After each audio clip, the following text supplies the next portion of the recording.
সাইয়েদনা সুলাইমান জিনদেরকে ডাকলো, ও জিনেরা, বিশাল একটা প্রজেক্ট আছে, প্রজেক্টে কাজ শুরু করো। আর কিছু জিনকে বলল, চারদিকে গ্লাস ফিটিং করা একটা রুম বানাও।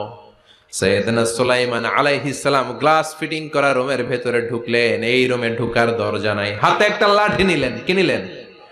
লাঠির মধ্যে ভর করে দাঁড়িয়ে রইলেন আর জিনদের দিকে তাকিয়ে রইলেন। জিনেরা এত বদমাশ ছিল, সাইয়েদনা সুলাইমান দাঁড়িয়ে না থাকলে কাজ করতো না।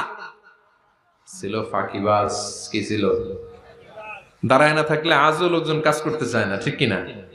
মালিক দাঁড়ায় থাকলে ঠিকই কাজ হয়ে যায়। সুলাইমান আলাইহিস সালাম লাঠির মধ্যে ভর দিয়ে দাঁড়িয়ে রইলেন আর বললেন, কাজ করো। জিনেরাও কাজ শুরু করলো। ওদিকে মালাকুল মাউত এসে বলো, সুলাইমান সময় তো শেষ। সুলাইমান বলে, সমস্যা নাই, রূহ কবজ করো। উনি লাঠির মধ্যে ভর দিয়ে দাঁড়িয়ে রইলেন। গ্লাস